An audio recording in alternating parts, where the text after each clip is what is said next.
کھلاڑی کسی بھی ملک کا اثاثہ ہوتے ہیں۔ دوسرے ممالک میں تو دیکھا یہ گیا ہے کہ وہ اپنے کھلاڑیوں کو بہت شہزادوں کی طرح، نوابوں کی طرح اور بہت ہی سہولیات فراہم کرتے ہیں کہ پاکستان میں اس کی صورتحال بالکل برعکس ہے۔ بسم اللہ الرحمن الرحیم۔ السلام علیکم ناظرین، میں ہوں آپ کا میزبان رضوان زیدی اور آپ دیکھ رہے ہیں فیصل آباد صورتحال FSD41.tv کے پلیٹ فارم سے۔ ناظرین، کھلاڑی کسی بھی ملک کا اثاثہ ہوتے ہیں کہ یہ کھلاڑی ہی ہوتے ہیں جو دو ممالک کے درمیان عوام میں ایک دوسرے سے محبت، ایک دوسرے کے ساتھ بھائی چارے کی فضا کو قائم کرنے میں کردار ادا کرتے ہیں، کیونکہ جنگ کے بعد یہی وہ ایک میدان ہوتا ہے جو کھلاڑیوں میں ایک دوسرے کے ساتھ مل بیٹھنے کا اور ایک دوسرے مملکتوں کو ایک دوسرے کے ساتھ جو ہے وہ ساتھ چلنے کا موقع فراہم کرتے ہیں۔ دوسرے ممالک میں تو دیکھا یہ گیا ہے کہ وہ اپنے کھلاڑیوں کو بہت شہزادوں کی طرح، نوابوں کی طرح اور بہت ہی سہولیات فراہم کرتے ہیں کہ پاکستان میں اس کی صورتحال بالکل برعکس ہے۔ یہاں پر ورلڈ کپ جیتے ہوئے اور بڑے بڑے ٹائٹلز جیتنے والے کھلاڑی جو ہیں وہ دہائیاں دیتے نظر آتے ہیں۔ کسی کو انعامات کی رقم نہیں ملتی، کوئی بیمار ہوتا ہے تو اس کی داد رسی نہیں ہوتی۔ تمام جو ہے کھلاڑی، بہت سے ایسے کھلاڑی جو قسم پرسی کی حالت میں جو ہے وہ دنیا سے بھی رخصت ہو چکے ہیں۔ لہٰذا کہا یہ جا سکتا ہے کہ پاکستان میں کھلاڑیوں کی فلاح و بہبود کے لیے اتنے خاطر خواہ اقدامات نہیں کیے جاتے جیسے کہ دوسرے ممالک میں کیے جاتے ہیں۔ اسی طرح ایک واقعہ پیش آیا پاکستان میں بین الاقوامی کبڈی کھلاڑی محمد خان وینس کے ساتھ، جو کہ پنجاب پولیس کی طرف سے پاکستان کی کبڈی کی ٹیم کا کپتان بھی تھے۔ ان کے ساتھ یہ واقعہ پیش آیا کہ ان کی ڈاکٹروں کی غفلت کے باعث ایک ٹانگ کاٹ دی گئی، وہ اپنی ٹانگ سے محروم ہو گئے۔ صورتحال یہ ہوئی کہ ان کے ساتھ دوران میچ، جو کبڈی کا جو میچ تھا، اس میں ان کو ایک چھوٹی سی جو ضرب لگی، انجری ہوئی جو بڑھتی گئی اور اس کے بعد وہ مختلف جگہوں پر انہوں نے علاج کروایا۔ یہاں فیصل آباد میں فیصل ہاسپٹل میں ڈاکٹر اسامہ سعید کو انہوں نے چیک اپ کروایا۔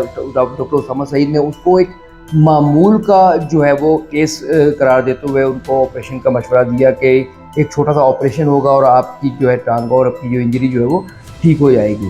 لیکن ڈاکٹروں کی غفلت اور جو ہے وہ غیر ذمہ داری کا مظاہرہ کرتے ہوئے ڈاکٹروں نے ان کا آپریشن کیا۔ وہ آپریشن میں ان کی ایک نس جو ہے وہ کوئی ایسی نس تھی جو بہت ہی حساس تھی، جس کا جو ہے وہ ان کی غفلت کی وجہ سے وہ کٹ گئی۔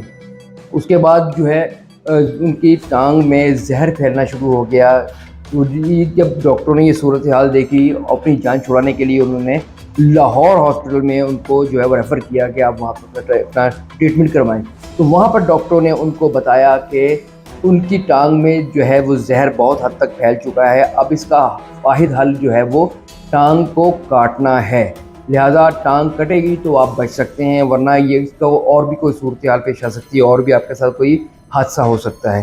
لہٰذا پھر ڈاکٹروں نے زندگی بچانے کے لیے ان کو جو ہے وہ ان کی جو ہے ٹانگ کاٹنا پڑی، جس سے وہ ایک ٹانگ سے محروم ہو گئے اور ساری عمر کے لیے جو ہے وہ کبڈی جو ہے کھیلنے سے محروم رہے۔ لیکن بات یہ ہے کہ کسی بھی ملک میں جو کھلاڑی ہوتے ہیں ان کی جو صحت اور ان کی تندرستی کا خیال رکھنا جو ہے وہ حکومتوں کی ذمہ داری ہوتی ہے۔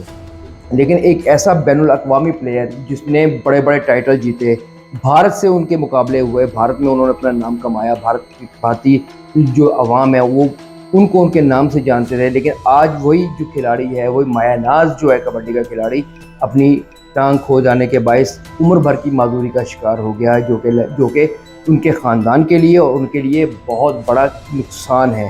اس کا ازالہ کون کرے گا؟ جو ہے کبڈی ایسوسی ایشن نے احتجاج کیا، انہوں نے جو ہے وہ ڈاکٹروں کی غفلت کا اس کو شاخسانہ قرار دیا اور انہوں نے اس کے لیے جو ڈاکٹروں کو قرار واقعی سزا دینے کا مطالبہ بھی کیا۔